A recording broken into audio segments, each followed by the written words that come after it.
Describe him to me. And Muslims, look at the description of your Rasul. And for some, this would be the first time you hear what your Prophet looked like. I saw a man of striking appearance. ظاهر الوضاء أبلج الوجه, radiant face, حسن الخلق, beautifully created. لم تعبه الثجلة, his belly wasn't protruding. ولم تزر به السعلة, nor was his head disproportionate and small. وسيم قسيم, proportionate and delicate, finely made, a specimen of a creation. في عينيه دعج, in his eyes there was a contrast. The dark was immensely dark, the white was excessively white. وفي أشفاره وطف, and his eyelashes were long. وفي صوته صهل, and in his voice was a natural echo. وفي عنقه سطع, and his neck was elegantly long. وفي لحيته كثاثة, his beard was full and thick.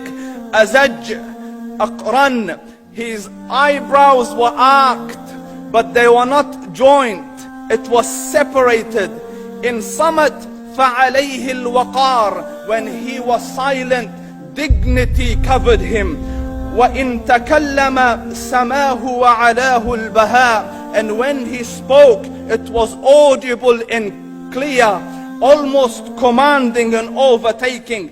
أجمل الناس وأبهاهم من بعيد, from afar the most striking and outstanding in appearance. وأحسنهم وأجملهم من قريب, and when he came near, the best of them and the most handsome of them in closeness.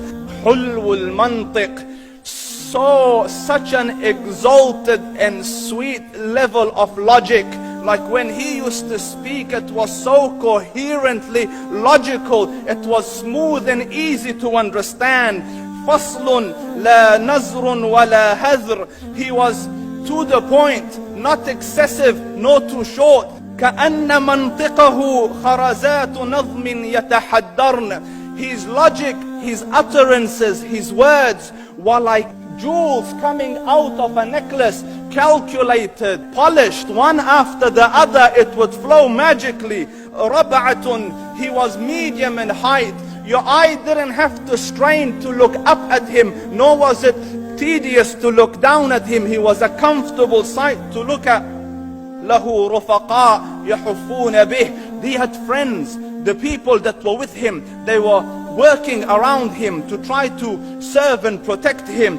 إن قال سمعوا لقوله, when he used to say something, they used to hearken to what he used to say. وإن أمر تبادروا إلى أمره, when he commanded, they used to compete to fulfill the command. This is Muhammad Rasulullah. This is Muhammad Rasulullah. Anas ibn Malik says, he says, I came out one night, it was the full moon night.